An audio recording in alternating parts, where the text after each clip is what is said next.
West Bengal state ইউনিভার্সিটির অধীনে যারা বিএ ফার্স্ট সেমিস্টার এনইপি সিস্টেমে 2024-25 বাংলা অর্থাৎ বাংলা সাহিত্য এবং বাঙালি সংস্কৃতি চর্চার ইতিহাস পাঠ পরীক্ষা দেবে, তাদের জন্য আমার এই সাজেশন। তোমরা কিন্তু সাজেশনটা একটু মন দিয়ে করবে, কারণ বাংলাতে একটু বেশি প্রশ্ন করতে হয়।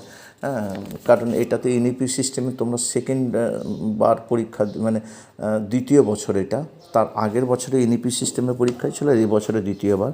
সুতরাং সাজেশনটা একটু বড় হবেই, তাই তোমরা যেগুলো সবগুলোই করবে, আর বিশেষ করে যেগুলো স্টার চিহ্ন দেওয়া আছে সেগুলো আরও ভালো করে করবে। দেখে নাও, আমি একটু বলে দিই তোমাদের। প্রথমে বলে দিই যে তোমাদের 4টে একক থাকে, এবং 4টে একক থাকে, প্রতিটা একক থেকে একটা করে করতে হয়, সেগুলোর মান হচ্ছে 10। পরে তোমাদের যেটা শেষ দিকে থাকে ওটা একক না, ওখানে যে কোনো দুটো বিষয় করতে হয়, 150 শব্দ, কিন্তু যথেষ্ট বড় লিখতে হয়, হয়েছে 150 শব্দ, ওখানে কম না।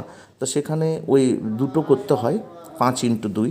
আমি সেইভাবেই চিহ্নিত করেছি স্টার চিহ্ন দিয়ে, তোমরা এগুলো একটু ভালো করে দেখে নাও। প্রথম প্রশ্ন, বাংলা সাহিত্যের একমাত্র নিদর্শন চর্যাপদে বৌদ্ধ সহজিয়াদের ধর্মসাধন তত্ত্বের যে প্রত্যক্ষ প্রভাব লক্ষ্য করা যায় সে সম্পর্কে আলোকপাত করো। 2, বৌদ্ধ দর্শন ও সংস্কৃতি চর্চায় বৌদ্ধ বিহারগুলির ভূমিকা আলোচনা করো। 3, চর্যাপদের পদগুলি ধর্মীয় সাধন সঙ্গীত হওয়া সত্ত্বেও এর যথার্থ সাহিত্যিক মূল্য আছে, আলোচনা করো। চর্যাপদের সাহিত্যিক মূল্য সম্পর্কে বা চর্যাপদের সাহিত্যিক মূল্য সম্পর্কে আলোচনা করো। 4 নম্বর, চর্যাপদ কে, কবে, কোথা থেকে আবিষ্কার করেন? চর্যাপদের নামকরণ বিষয়ে ভিন্ন ভিন্ন মতগুলি লেখো। চর্যাপদের 4 জন পদকর্তার নাম লেখো। চর্যাপদের ভাষাকে সন্ধ্যা ভাষা বলে কেন? বা চর্যাপদের ভাষাতাত্ত্বিক গুরুত্ব আলোচনা করো। এবার একক 2 হচ্ছে আর্য, খুব স্টার চিহ্ন দেওয়া আছে, এগুলো দেখে নেবে। আর্য অনার্য সংস্কৃতি ও তার সমন্বয়ের ইতিহাসে তুর্কি বিজয়ের সামাজিক প্রভাবের দিকটি সংক্ষিপ্ত পরিচয় দাও। ধর্মমঙ্গল অথবা চণ্ডীমঙ্গল কাব্যে আর্য অনার্য সংস্কৃতির সমন্বয় কীভাবে ঘটেছে আলোচনা করো। পরেরটা, বাল্মীকি রামায়ণ কীভাবে কৃত্তিবাসীর হাত ধরে বাংলার লোকজীবনের সঙ্গে সম্পৃক্ত হয়ে উঠেছে আলোচনা করো। পরেরটা হচ্ছে আর্য ব্রাহ্মণ্য সংস্কৃতির শ্রেষ্ঠ ঐতিহ্যকে মালাধর বসু তার ভাগবত অনুবাদের মধ্য দিয়ে কীভাবে লোকগ্রাহ্য করে তুলেছিলেন তার পরিচয় দাও। পরেরটা, শ্রীকৃষ্ণ কীর্তন কাব্যের আবিষ্কার ও নামকরণ সম্পর্কে লেখো। কাব্যটি কার লেখা? কাব্যটির খণ্ডগুলির নাম লেখো এবং কাব্যটির রচনায় কবি দক্ষতার পরিচয় দাও। পরের প্রশ্ন, অষ্টাদশ শতাব্দীর শাক্ত পদাবলীর উদ্ভবের কারণগুলি লেখো। শাক্ত পদাবলীর রচনায় কমলাকান্তের কবি প্রতিভার মূল্যায়ন করো। বাংলা সাহিত্যে চৈতন্য সংস্কৃতির অবদান সংক্ষেপে লেখো। রচয়িতা সহ 4টি চৈতন্য জীবনী গ্রন্থের নাম লেখো, যে কোনো একজনের গ্রন্থ সম্পর্কে আলোচনা করো। এবার একক 4 হচ্ছে কবিগানের স্বরূপ এবং ইতিহাসের সংক্ষিপ্ত পরিচয় দাও, এটা স্টার চিহ্ন আছে।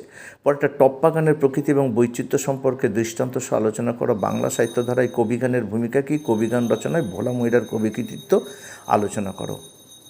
পরেরটা আছে খেউর, আখড়াই, হাপ আখড়াই সম্পর্কে সংক্ষেপে আলোচনা করো। পরেরটা, অভিসারের পদরচনায় গোবিন্দ দাসের কবি কৃতিত্ব আলোচনা করো। এবার আছে যে কোনো দুটো সংক্ষেপে। 5x2 = 10। 1, চর্যাপদের ঐতিহাসিক গুরুত্ব। 2, চর্যাপদের সমাজ জীবন বা চর্যাপদে প্রতিফলিত বাংলার ব্রাত্যজীবন। 3, চণ্ডীমঙ্গল কাব্যের অনার্য সংস্কৃতি, বা তো চণ্ডীমঙ্গল কাব্য আসতে পারে। পরটা, নাথ সাহিত্যের সামাজিক ও ধর্মীয় প্রেক্ষিত।